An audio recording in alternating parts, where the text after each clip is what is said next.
All right. Hello. Good evening, everyone. My name is Brad Gottsell. I am the Lower Paxton Township Manager, and in typical fashion, I'm going to give a brief summary of this evening's agenda, particularly for the benefit of those who may be watching at home on television. So this evening, the board meets in a business meeting. There are a number of items on the agenda to include. Under new business, the board will be taking action to approve a lease agreement with Santander Bank for the lease purchase of 4 new police vehicles. The board will then take action to ratify an action with regard to the tax collector and providing 2023 real estate taxes on over to the county for purposes of lien or collection. After that, the board will take action to adopt Resolution 2024-01, which the board does from time to time, which authorizes the disposition of certain public records. Following that, finally, under subdivision land development items, the board will take action to accept the Cider Press Station Master Plan, take action on the improvement guarantees, the payment of township and authority bills, and then finally hear any lasting announcements before making finally a motion to adjourn. With all that said, members of the board are seated and prepared to conduct business. Thank you very much. I would like to call the meeting of the Lower Paxton Township Board of Supervisors to order. Mr. Navarro will be leading us in the Pledge of Allegiance. Pledge allegiance To the flag of the United States of America and to the republic for which it stands, one nation, under God, indivisible, with liberty and justice for all.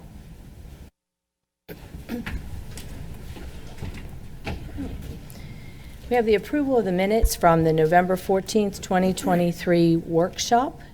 Do I have a motion to accept the minutes? I make a motion to accept the minutes. You want to turn on your mic? There you go.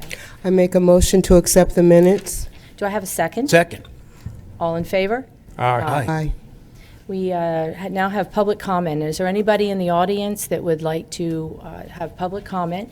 All I'm asking is if it is something that's on the agenda, if you could please wait until that time when the agenda item is being talked about, then you could make your public comment. Is there anybody that would like to speak? Okay. Before the meeting tonight, the board did meet in executive session. We had information from our manager this evening in a personnel matter. Chairman and board member comments. Do you have any comments? Anybody? No. Okay. Last night, Supervisor Zumas, Supervisor Thompson, myself, Assistant Manager Sam Miller, and Manager Brad Gutschall, and Public Safety Director Adam Kashiva. We celebrated with the Council of Governments the 53rd anniversary celebration. So congratulations on the Council of Governments. I don't know if a lot of people are aware, but we have a trap, neuter, and release program here in the township, and I want to thank our volunteer, Larry Wasser, who heads that up for us. And this year, we gave out 288 vouchers, and 191 of those vouchers were used at 4 different areas where they do the neutering of the of the cats. So over the past 3 years, we prevented 1,580 cats from being born. So the TNR program is definitely working. If you want to participate in it, feral cats, excuse me. The cats in the homes we have no opinion on. Yeah, but feral these are cats. The ones that The feral cats. So if you want to participate, you can come to the police department. We have traps that you can use. We also have vouchers down there that you can use, and that the township does pay for the vouchers. So, okay, anybody else? Nope. All righty. Okay, manager's report. Mr. Gutschall. Ma'am, I have no official report this evening. Okay, we have no old business. New business. We have an action to approve a lease agreement with Santander Bank for the lease purchase of four new police vehicles. Mr. Miller. Yes, thank you, Ms. Chairman. In relation to the pack in front of you today, we have the lease provisions that were bid out for acquiring 4 police trucks. All these trucks are replacements of existing units in the fleet at a total cost not to exceed $195,482. I say not to exceed because we have several older vehicles that will be used as trade-ins as the orders are supplied, so we're not sure exactly what the final dollar amount will be. Santana was the lowest quoted rate at 5.05%. The budget itself was set at 6% for the lease, so the financing saves just over $2,600 over the 4-year term. The first payment is due in advance of our settlement, which will probably happen next week, pending your approval tonight. So upon approval, we would process the ACH payment for the first lease payment of the 4 years to be made this week, and it would be reported in your next billing packet. And I'll entertain any further questions from the board. So, Sam, with the lease program, will we be purchasing them after the lease is up? That's correct. It's established that there's no additional fee at the close of the lease. The title will just transfer at completion. Okay. Do I have any questions from the board? Okay, this is pretty straightforward. Do I have a motion? Madam Chair, I move that we approve the lease agreement with Santander Bank for the lease purchase of 4 new police vehicles as outlined in the public information agenda. Is there a second? Second. All in favor? Aye. Okay, motion approved. 9B, action to ratify the Assistant Township Manager / Finance Director's action returning $146,727.47 in uncollected 2023 real estate taxes from the tax collector, Anne Marie Laban, to the Dauphin County Tax Claim Bureau for purposes of lien collection. Mr. Miller. Thank you, Ms. Chairman. It's quite a wordy action item, but this is really an annual one that we do, which releases our elected tax collector for further collection on the prior year real estate tax levy. Those, as noted, will then be turned over with penalty to the county.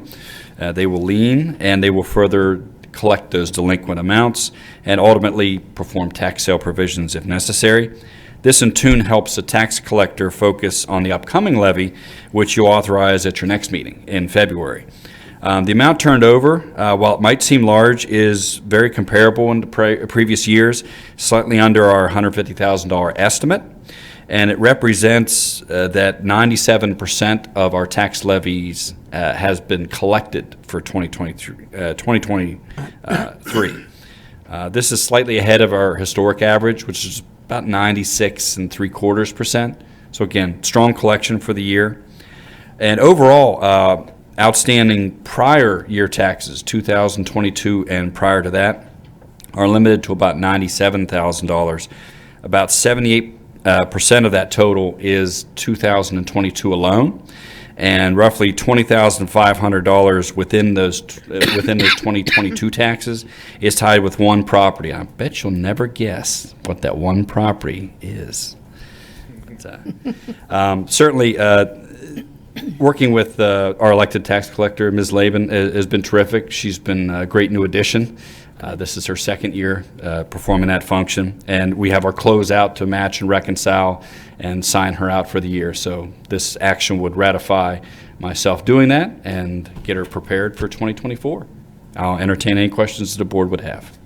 So this includes commercial property plus residential. That is correct. Okay. Does board have any questions? Any questions from the public? Do I have a motion to ratify the Dauphin County Tax Claim Bureau for purposes of lien and collection? Do I have a motion? So moved. Do I have a second? I second. All in favor? Aye. Action passed. We have an action to adopt the Resolution 2024-01 authorizing the disposition of specific records, finance, parks, and recreation. This is something that happens every couple years. There's a schedule that we have to follow, so this is nothing new. Do we have any questions for Mr. Gutschall? Okay. Do I have a motion to adopt Resolution 2024-01? I make a motion that we adopt Resolution 24-01 authorizing the disposition of specific records, Finance, Parks, and Recreation. Do I have a second? Second. All in favor? Aye. Motion passed. Okay, subdivision and land development. Action to accept the Cider Press Station Master Plan. At this time, I will be relinquishing the chair to Vice Chair Supervisor Zumas, and this is for personal reasons with me. Okay, thank you, Madam Chairperson. So next on the agenda is to take action to accept the Cider Press Station Master Plan. And Mrs. Zerby, I believe you're on. I am. Thank you. When a development is proposed within the traditional neighborhood development overlay district, the applicant is required to provide a master plan. The master plan is required to show the proposed streets, cartway widths, alley, approximate lot lines and dimensions, common open spaces, recreation areas, major pedestrian and bicycle pathways, parking areas, major detention basins, and proposed types of housing. The Cider Press Master Plan proposes 110 total dwelling units, 37 single-family detached dwelling, and 73 townhouse units. The tract has a total area of 27.78 acres. The total proposed open space for the development is 14.88 acres. The total allowable density in an R1 zoning district within a TND overlay district is 4 dwelling units per acre. The applicant is utilizing 2 separate density bonus provisions permitted under the TND to erect a total of 110 units. Due to the existing Shadebrook development, which is adjacent to the proposed TND extension, the proposed development is permitted to have a minimal lot size of 20 acres, provided that the second TND is designed to be consistent with the first TND, including compatible architectural standards with the first TND and a logical extension of streets. Cider Press Station is not required to include commercial uses since the adjacent TND of Shadebrook has an existing commercial area. This plan was recommended for approval at the Planning Commission at the January 3rd meeting. Tim Millott is here to address any comments that the board may have. Any comments, questions? That was a great presentation. Thank you, Amanda.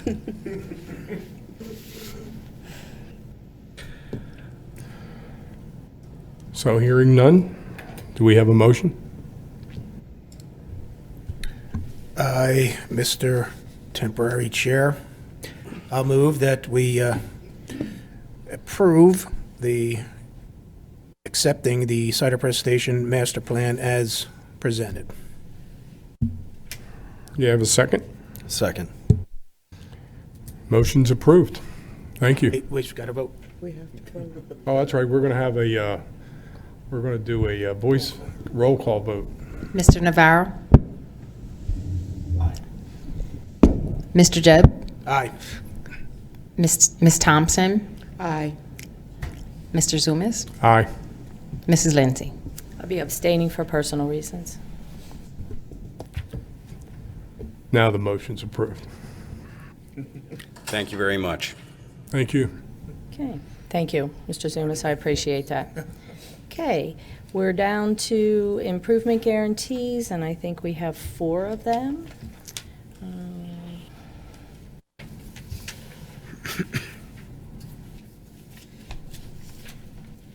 I'm very sorry, but the computer went out. Yeah, mine too. Yeah, so it says we're sorry, so okay. I'm sorry. Do I have a motion to accept the improvement guarantees? Paul? Madam Chair, I'll make a motion to accept the improvement guarantees. 1,101 Jonestown Road, Chick-fil-A release. 1532 Crumbs Mill Road extension. Autumn Oaks Phase 2 extension. Nisley Run Development extension. Establish. Okay. Do we have any questions on any of those? You know what, I just have one question, Amanda. Nisley Run, can you refresh my memory? Where is Nisley it at? Run is E.G. Stolz-Foos development on Parkway West. Okay. I knew we had something before with it, but I couldn't remember where it was. Yes. Okay. All righty. Do I have a motion to approve? We have a motion. Do I have a second? I'm lost because the computer's not working. Do I have a second? Second. Second, All in favor? Aye. Motion approved. Okay, next we'll have the payment of bills for Lower Paxton Township, Lower Paxton Township Authority. Do I have a motion? I'll make a motion to pay the bills. I second that motion. All in favor? Aye. Motion approved. Do we have any announcements? I have an announcement, Ms. Chairman. Okay. Just a quick update in regards to the 35-gallon solid waste and recycling containers. Over the following 2 weeks, all residents that had previously reduced to the 65-gallon containers for either or both services will be receiving an automated call and a reminder call when they will be requested to contact our offices to request exchange for the 35-gallon containers if they so desire. We do request that all residents wait until they receive that call to contact us, since the communications will be going out in zones. There will be no cost for the additional exchange, and we anticipate coordination of efforts in the order will place us at a delivery point around or by early April. And we thank everyone for their patience during that time. Okay. And I thank you for all you and your group is doing in the finance department with this. And what, Sam, what are we doing to publicize this?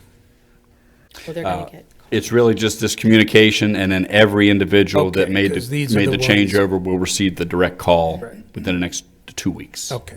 So Sam, will that be the residents that changed from the 96 to the 65? That is correct. So everybody that got a 65 will have the option to go to the 35. Now, what Yes. if someone calls and they have a 96 and want to go to the 35? They'll be allowed to do so, but again, our primary audience is that group Right, that the already exchanged 65. down, and they'll be directly reached via phone twice. Okay. Do we have to have a certain amount before we can order? No, based on the timing of the zone calls, we anticipate giving a 3-week process to collect the order, and then that will be the first formal order. It will include a certain percentage for overage to have on site for any damaged units or any further change outs. Okay, great. All right, and thank you again. We really appreciate you and your staff. Certainly, thank you. Okay. Mr. Gutschall, do you have anything? I do not. Okay, the board? Okay, anybody from the audience? Bill and Bill. Everybody's so quiet tonight. Okay, with that, do I have a motion to adjourn? So moved. Second? Second. All in favor? Aye. Aye. Okay. Meeting adjourned. We will